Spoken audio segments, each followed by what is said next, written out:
Good morning everyone. हमने capacitor के काफ़ी प्रॉब्लम सॉल्व करे और कॉम्बिनेशंस में हमने देखा सीरीज़ एंड पैरेलल कैसे कैसे कनेक्ट होता है और उसका इक्विवेलेंट कैसे निकाला जाता है। फिर हमने एक छोटा सा टॉपिक डिस्कस किया था जो एक काइंड ऑफ प्रॉब्लम होता है व्हीटस्टोन ब्रिज।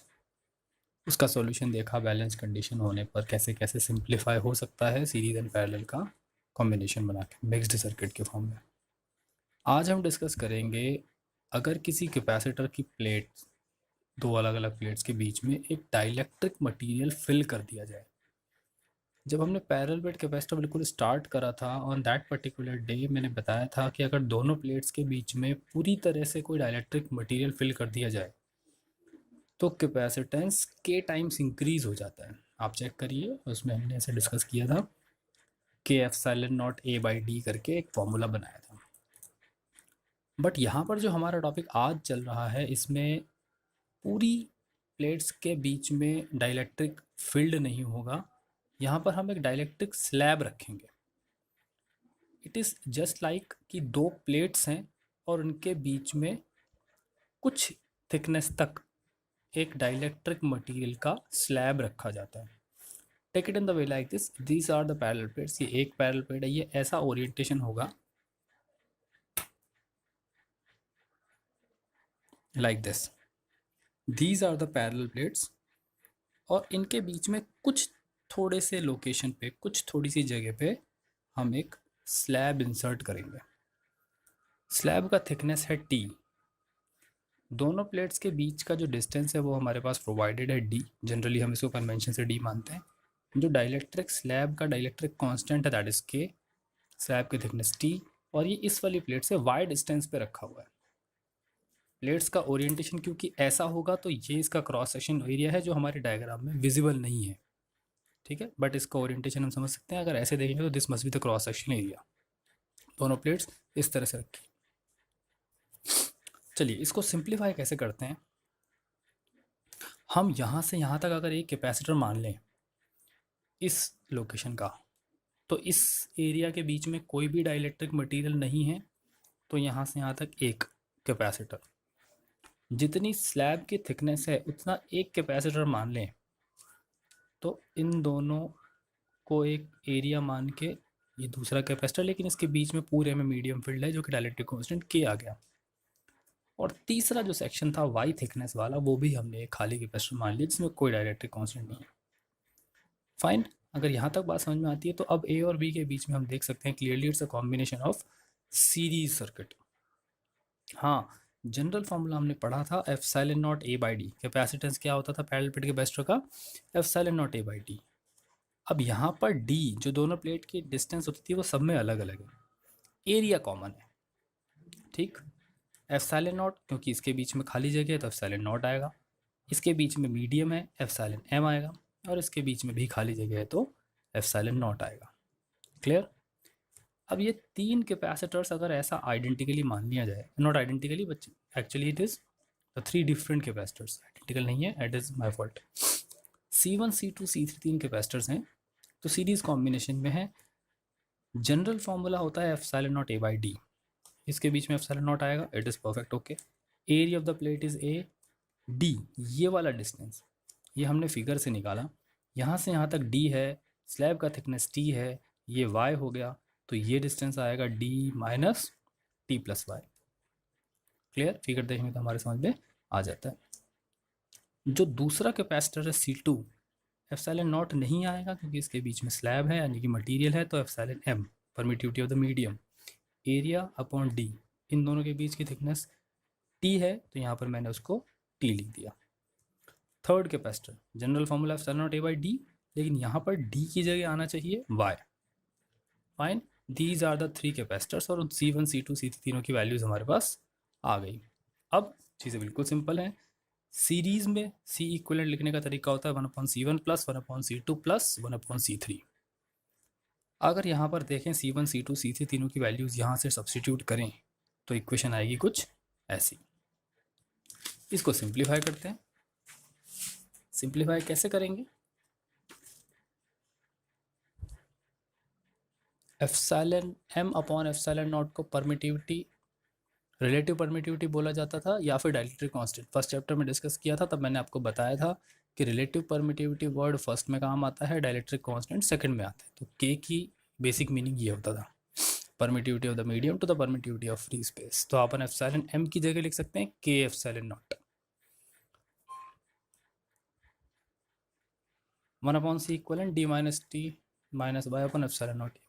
इन तीनों क्वांटिटीज से 1/एप्सिलॉन नॉट ए कॉमन ले लेते हैं, तो यहाँ पर बचेगा D minus T minus Y, यहाँ पर टी बाय के बचेगा, इट इज़ टी बाय के, यहाँ पर बचेगा प्लस वाई, माइनस वाई से प्लस वाई कैंसिल हो जाता है, 1/एप्सिलॉन नॉट की वैल्यू आ गई, सॉरी 1/c इक्वलेंट की वैल्यू आ गई ये। अगर ये 1/c इक्वलेंट की वैल्यू, तो इसका उल्टा करके हमें क्या मिलेगा, c इक्वलेंट। ये एक जनरल फॉर्मूला है जो हम याद रख सकते हैं, it's important term. c equivalent is equals to epsilon not a upon d minus T plus T by K. इसमें एक इंपॉर्टेंट पॉइंट होता है, स्लैब एक प्लेट से y डिस्टेंस पर रखी थी, बट इससे कोई फ़र्क नहीं पड़ता कि स्लैब की लोकेशन क्या है, इम्पॉर्टेंट होता है स्लैब का थिकनेस और स्लैब का डाइलेक्ट्रिक कांस्टेंट। देखो इस पूरे फॉर्मूला में y नाम का कोई टर्म नहीं आ रहा, तो y से हमें कोई लेना देना नहीं है, ठीक है। The c equivalent is independent of the location of slab, fine. चलिए इसी तरह का एक और वैरायटी ऑफ क्वेश्चन देखते हैं कि अब हमारे पास दो अलग अलग डाइलेक्ट्रिक कांस्टेंट का स्लैब है, K1 और K2। अगर दोनों प्लेट के बीच की डिस्टेंस d थी, तो आधा डिस्टेंस पे K1 है और आधा डिस्टेंस पे K2। इसको भी हम सिंप्लीफाई करके ऐसा लिख सकते हैं, अब ये दो अलग अलग कैपेसिटर बन गए सीरीज की फॉर्म में। अब इन दोनों के बीच का C इक्विवेलेंट निकाला जा सकता है। देखो क्या आएगा, 1/c equivalent is equal to 1/c1 plus 1/c2। C1 की वैल्यू आ गई epsilon not a upon d। अब देखो दोनों प्लेट के बीच की थिकनेस, ये दोनों प्लेट्स की इंडिविजुअल थिकनेस d/2 है, ठीक है, यानी कि दोनों स्लैब की थिकनेस। तो K1 की जगह रखा और d/2। अब यहाँ से हमने epsilon not a upon d/2 common लिया, तो इक्विवेलेंट कन्वर्ट होके आता है ऐसा। Actually this quantity is the equivalent dielectric constant. अभी तो दो हैं तो ये ऐसा दिख रहा है, अगर n number of n numbers of dielectric slabs लगी होती तो ये 1/k इक्विवेलेंट कुछ ऐसा आता। और एक और चीज़ इसमें ध्यान रखने की होती है, अगर दो स्लैब है तो d/2 होगा, अगर तीन स्लैब होती तो d/3 d/3 d/3 होता। ऐसे ही n नंबर ऑफ स्लैब होंगी तो d/n हो जाएगा। इस तरह से हम जनरल फॉर्मूला बना सकते हैं, फाइन। ठीक, एक और वैरायटी देखते हैं कि दो प्लेट्स हैं, परफेक्ट, बट अब जो हमारे पास स्लैब है वो ऐसे हैं, एक स्लैब इतना सेक्शन कवर कर रही है और दूसरी स्लैब इतना सेक्शन कवर कर रही है, यानी कि अब दोनों स्लैब का थिकनेस तो d है, लेकिन ये इसके हाफ एरिया को कवर कर रहा है और ये भी इसके हाफ एरिया को कवर कर रहा है। दैट मीन्स अगर इसको सिंप्लीफाई करा जाए तो ये दो पैरेलल कैपेसिटर बन गए। a/2 एरिया इसने कवर किया, a/2 एरिया इसने कवर किया, लेकिन दोनों के लिए डिस्टेंस हो जाएगा d। अगेन जनरल फार्मूला जो हमने पढ़ा था एप्सिलॉन नॉट a/d, उसमें a की जगह a/2 आ जाएगा और d तो अपनी जगह कंप्लीट रहेगा ही। लेकिन पैरेलल का इक्विवेलेंट क्या होता है, c equivalent is equal to c1 plus c2। c1 की जगह आएगा एप्सिलॉन m, एरिया है a/2 upon distance d, plus epsilon m a/2 d।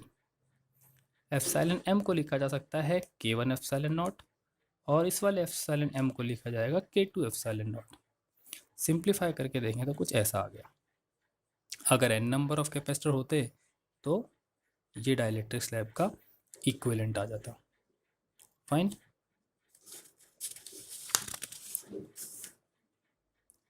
A very important point is there, exam point of view से भी important है, board exam में direct question पूछा जाता है एज इट इज, इसी टाइटल से इसी नाम से, derive an expression for the energy stored in a capacitor. तो ये हमें बहुत अच्छे से समझ में आ जाना चाहिए। सपोज हमारे पास एक कैपेसिटर है जो इनिशियली चार्ज नहीं है, वो बिल्कुल डिस्चार्ज फॉर्म है, यानी कि उसके अंदर ज़ीरो चार्ज स्टोर्ड है। हमने उसको किसी बैटरी से कनेक्ट किया और चार्ज उसके अंदर स्टोर होना शुरू हुआ। किसी इंस्टेंट ऑफ टाइम पे मान लेते हैं उसके अंदर कोई Q amount of charge store हो चुका है, स्मॉल क्यू मैंने माना, किसी इंस्टेंट ऑफ टाइम पे इसके पास Q amount of charge store हो चुका है, जिसकी वजह से दोनों प्लेट्स के बीच का पोटेंशियल डिफरेंस v हो जाता है। ठीक।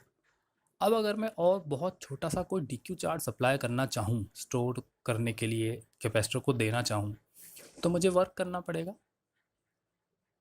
वर्क का जनरल फॉर्मूला हमने चैप्टर नंबर 2 में पढ़ा है, वर्क पर यूनिट चार्ज बराबर पोटेंशियल, कि किसी क्यू चार्ज को सप्लाई करने के लिए कितना वर्क करना पड़ेगा, डब्ल्यू, अगर पोटेंशियल वी है तो छोटा चार्ज डी क्यू को सप्लाई करने के लिए छोटा वर्क करना पड़ेगा, D W, where potential is V. तो डी क्यू को मैंने क्रॉस मल्टीप्लाई करके यहाँ लिख दिया। फिर डी क्यू चार्ज सप्लाई करने के लिए छोटा वर्क डी डब्ल्यू करना पड़ेगा, तो टोटल चार्ज सप्लाई करने के लिए इसका टोटल वर्क करना पड़ेगा। वर्क के बारे में हम इसलिए बात कर रहे हैं क्योंकि हमने आज तक कभी भी एनर्जी को पढ़ा है तो एनर्जी निकालने के लिए हमने हमेशा वर्क लिखा है और लास्ट में एक लाइन लिख देते थे, this work is stored in the form of energy. Same वही पैटर्न है, वही काम कर रहे हैं। Small work done is equal to Q by C into D Q. तो टोटल वर्क हो जाएगा डी डब्ल्यू का इंटीग्रेशन। शुरू में चार्ज था ज़ीरो, लास्ट में मान लेते हैं मैं कोई कैपिटल क्यू चार्ज स्टोर करना चाहता हूँ कि लास्ट में एंड में इसके पास कोई कैपिटल क्यू चार्ज हो, तो मुझे लिमिट लगानी पड़ेगी जीरो से कैपिटल क्यू, क्योंकि धीरे धीरे चार्ज चेंज हो रहा है। डी क्यू नाम का वेरिएबल है यहाँ पे हमारे पास। डब्ल्यू बराबर 1/c Q D Q. Fine. X की पावर एन के हिसाब से देखें तो एक्स की पावर एन डी एक्स का इंटीग्रेशन होता था n+1/n+1, तो Q square by two 1/c Q square by two, इसको हम लिख सकते हैं क्यू स्क्वायर बाई 2c। ठीक है, this work is stored in the form of energy in a capacitor. आप चाहे तो इसके 3 अलग अलग फॉर्मूला बना सकते हैं। Q equals to C V, ये हम सब्सटीट्यूट कर देते हैं तो ये एक ज़्यादा इंपॉर्टेंट और ज़्यादा कॉमन फॉर्मूला आ जाता है, हाफ सी वी स्क्वायर। ये हमें हर हाल में याद होना चाहिए। Energy stored in a capacitor अगर कोई हमसे पूछता है तो हमारे पास बहुत ही क्लियर आंसर होना चाहिए, half C V square. Convert करना बाद की बात है, वो हम कर सकते हैं। फाइन। जैसे हाफ एम वी स्क्वायर होता है एनर्जी का फॉर्मूला, वैसे ही half C V square. It is quite simple to recognise. ठीक है यहाँ तक। ऐसा ही एक टर्म है, छोटी सी डेफिनेशन है, वो हमारे कई बार काम आता है, सिर्फ फॉर्मूला इंपॉर्टेंट है। Energy density. देखिए हमें मालूम है डेंसिटी वर्ड कभी भी काम आता है तो शायद कहीं ना कहीं अपॉन में वॉल्यूम आता है। It is well known to all of us. Energy density होगा तो एनर्जी अपॉन वॉल्यूम। किसी कैपेसिटर के दो प्लेट्स के बीच में कितनी एनर्जी स्टोर्ड है, वो energy per unit volume, that is basically known as energy density. Definition यहाँ पर लिखा हुआ है, it is define as a total energy stored per unit volume of the capacitor. तो एनर्जी अपॉन वॉल्यूम, एनर्जी का general formula हमने derive करा half C V square, upon volume को लिख सकते हैं एरिया इंटू डिस्टेंस, क्योंकि दोनों प्लेट के बीच का डिस्टेंस हमने डी माना है। सी की जगह आएगा epsilon A by D. Potential होता है electric field into distance, E is equal to D V upon D R होता था पोटेंशियल अपॉन डिस्टेंस, तो वहाँ से लिखा V is equal to E into D. इन दोनों के वैल्यूज़ को यहाँ सब्सटीट्यूट कर देते हैं। हाफ सी की जगह एप्सिलॉन ए बाई डी और वी का square E square D square upon A D, तो half epsilon nought E square. ये एक इंपॉर्टेंट फार्मूला है जो एनर्जी डेंसिटी का कई बार हमारे काम आते हैं। हमें सिर्फ ये फार्मूला याद रखना है कि energy density half epsilon nought E square होती है। अगर दोनों प्लेट्स के बीच में कोई डायइलेक्ट्रिक फील्ड होगा तो एप्सिलॉन नॉट ना हो के ये एप्सिलॉन एम हो जाएगा। ठीक, क्लियर। देखिए एक इंपॉर्टेंट टॉपिक है जिस पर एनसीईआरटी में एक क्वेश्चन दिया हुआ है डायरेक्टली, वो इस टॉपिक के बिना नहीं हो सकता, इसलिए हमें टॉपिक को कंप्लीट करना, और वैसे भी इस पर क्वेश्चंस पूछे जाते हैं। क्वेश्चन क्या है, सपोज हमारे पास कोई कैपेसिटर था, अभी मैंने टॉपिक नहीं लिखा, टॉपिक लास्ट में समझ में आएगा इसलिए मैंने नाम अभी नहीं लिखा। यहाँ तक हमारा पुराना टॉपिक कंप्लीट हो चुका है, अब नया टॉपिक फ्रेश पढ़ रहे हैं। सपोज हमारे पास कोई कैपेसिटर है C1, उसको हमने किसी V1 बैटरी से चार्ज करना शुरू करा, यानी कि ये V1 वोल्टेज तक चार्ज हो जाएगा। कोई दूसरा कैपेसिटर है जिसका कैपेसिटेंस है C2, इसको किसी दूसरी बैटरी V2 से चार्ज करा, यानी कि V2 पोटेंशियल तक चार्ज हो जाएगा। अब अगर इन दोनों कैपेसिटर्स को, ये C1 वाला किसी V1 पोटेंशियल तक चार्ज हो चुका है और C2 वाला किसी V2 पोटेंशियल तक चार्ज हो चुका है, अब अगर हम इन दोनों को पैरेलल में कनेक्ट कर दें तो हमें मालूम है कि पैरेलल में तो भाई पोटेंशियल कांस्टेंट होता है, तो सेम पोटेंशियल होना चाहिए। लेकिन ये V1 पोटेंशियल पर है और ये V2 पोटेंशियल, तो दोनों का पोटेंशियल तो डिफरेंट है। तो पोटेंशियल कॉमन करने के लिए ये दोनों चार्ज का डिस्ट्रीब्यूशन करेंगे। किसी एक से चार्ज मूव करके दूसरे में जाएगा, अभी हमें नहीं पता क्योंकि हमने डेटा नहीं लिया, डेटा लेंगे तो समझ में आ जाएगा। किसी एक से चार्ज निकलेगा और वो दूसरे में जाएगा। कब तक जाएगा, जब तक दोनों का पोटेंशियल बराबर ना हो जाए। वो जो बराबर पोटेंशियल आएगा that is basically known as common potential, which is our topic basically. Actually हमारा हेडिंग होना चाहिए था कॉमन पोटेंशियल। ठीक है, अब आप लोग चाहे तो मेंशन कर सकते हैं, लिख लेना यहाँ पे, it is common potential. Initially C1 वाला V1 तक चार्ज था, C2 वाला V2 पे चार्ज था।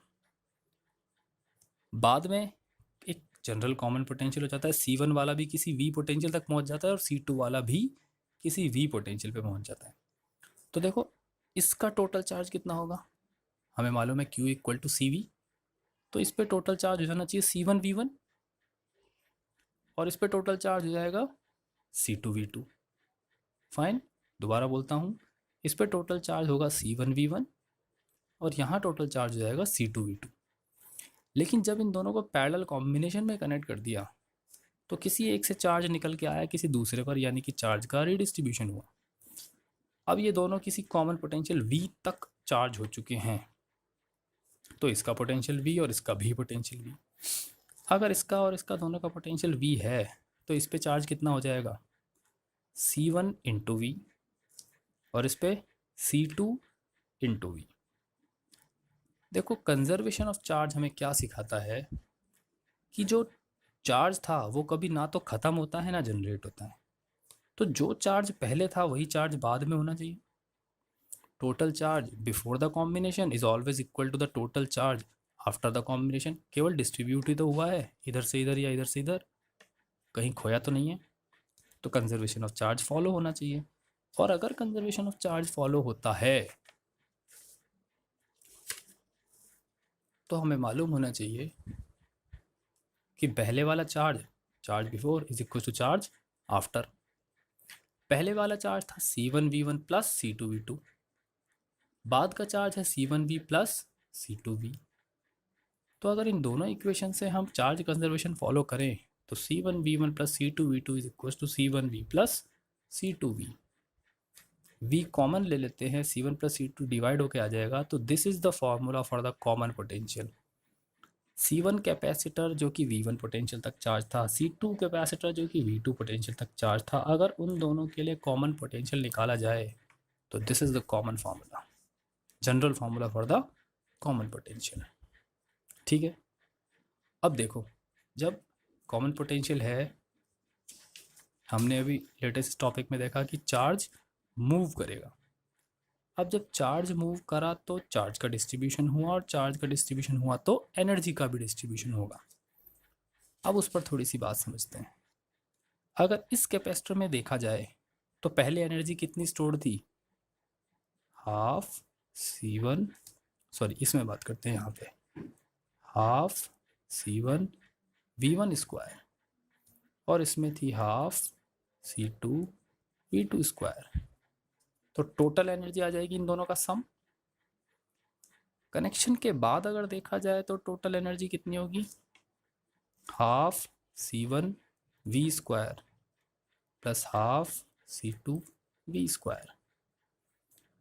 टॉपिक हम पढ़ना चाहते हैं कि अगर चार्ज चल के गया तो मूवमेंट ऑफ चार्ज की वजह से कुछ ना कुछ हीट जनरेट होती है। आप याद करो 10th क्लास में आपने टॉपिक पढ़ा था जूल्स हीटिंग इफेक्ट। अगर किसी वायर में चार्ज मूव करेगा तो उसको करंट बोला जाएगा, और उस करंट की वजह से हीट जनरेट होती है डेफिनेटली। तो जो इनके पास टोटल एनर्जी पहले थी उसका कुछ हिस्सा हीट में कन्वर्ट हो जाएगा, और अब इनके पास कुछ कम अमाउंट ऑफ एनर्जी बचेगी। तो हमें ये कैलकुलेट करना है कि कनेक्ट करने के बाद कितनी एनर्जी है जो हीट की फॉर्म में लॉस हो गई। तो उसके लिए सिंपल सा काम करना है, पहले वाली एनर्जी माइनस बाद वाली एनर्जी, जो डिफरेंस आएगा वो एनर्जी लॉस, और किस फॉर्म में होगा, हीट की फॉर्म में। ठीक, देखते हैं total energy before sharing. Sharing का मतलब बिफोर कॉम्बिनेशन, चार्ज का डिस्ट्रीब्यूशन नहीं हुआ। Total energy before half C1 V1 square plus half C2 V2 square. Total energy after sharing, जब कॉमन पोटेंशियल आ चुका था half C1 V square plus half C2 V square. यहाँ पर अगर V square common ले लेते हैं तो C1 प्लस C2, और V को बोला जाता था कॉमन पोटेंशियल। तो लॉस ऑफ एनर्जी आया इनिशियल वाली एनर्जी माइनस फाइनल वाली energy. It can be given as this, इस v की जगह हम कॉमन पोटेंशियल वाला फॉर्मूला सब्सटीट्यूट करेंगे यहाँ पे. Now it's a pure mathematics. Half C1 V1 square plus half C2 V2 square minus half C1 plus C2. Common potential का formula आया C1 V1 plus C2 V2 upon C1 plus C2 का whole square. अगर C1 plus C2 के square वाली एक term से ये cancel हो जाएगा तो यहाँ पर केवल एक टर्म बचेगी C1 V1 plus C2 V2 का whole square. a plus B के होल स्क्वायर से इसको ओपन कर देते हैं. ये as it is minus half दोनों का स्क्वायर होगा. a प्लस बी के होल स्क्वायर से इसको ओपन कर दिया. यहाँ C1 प्लस C2 डिनोमीटर में यहाँ कुछ भी नहीं है, हमने एलसीएम ले लिया C1 प्लस C2. तो ये C1 प्लस C2 इन दोनों से मल्टीप्लाई हो जाता है. हाफ कॉमन लेके बाहर निकाली क्योंकि सबके पास हाफ था. अब इन क्वांटिटीज़ को C1 प्लस C2 से मल्टीप्लाई करते हैं तो फॉर्मूला आया ये माइनस तीनों को मल्टीप्लाई कर दिया. कुछ क्वांटिटीज़ कैंसिल हो जाएंगी, जैसे C1 V1 स्क्वायर माइनस का है, C2 V2 स्क्वायर ये भी माइनस का है. जो बचा वो ये था. देखो C1 C2 और C1 C2 तीनों में है तो कॉमन ले लेते हैं. हाफ C1 C2 और अपॉन का C1 प्लस C2. यहाँ पर ये V1 square V2 square minus 2V1 V2 ये V1 माइनस V2 का होल स्क्वायर बन जाएगा. This is known as the general formula for the energy loss. Energy loss किसकी फॉर्म में होती है, that we need to understand. Heat. वो मैंने आपको लॉजिक बताया कि चार्ज अगर मूव कर रहा है वायर में तो basically it is known as current. और करंट का डेफिनेटली कोई ना कोई हीटिंग इफेक्ट होता है. ये हमने 10th क्लास में पढ़ा था, जूल्स हीटिंग इफेक्ट. ठीक.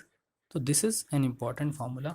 हमारे एनसीईआरटी के क्वेश्चन के शायद 11th नंबर क्वेश्चन है, last question of the exercise, उसमें डायरेक्ट फार्मूला काम में आता है. ठीक है. आई होप कि यहाँ तक टॉपिक आपको समझ में आए होंगे. This is all about our curriculum for chapter number 2. So be serious, be sincere. NCERT exercise solve करो. 11 क्वेश्चंस हैं, उनको भेजो. Take it as a homework. Take your time but be sincere and serious. जो लोग respond नहीं कर रहे वो भी, इट्स योर टाइम. इस टाइम को हम अच्छे से यूटिलाइज कर सकते हैं, तो प्लीज़ बी अटेंटिव. जो लोग कर रहे हैं they are very good, going well. थोड़ा सा सिंसियरिटी लेवल अगर हम इम्प्रूव करेंगे तो इस टाइम को बहुत अच्छे से यूटिलाइज कर सकते हैं, because time is yours. Fine. I hope कि टॉपिक समझ में आया होगा. Thank you.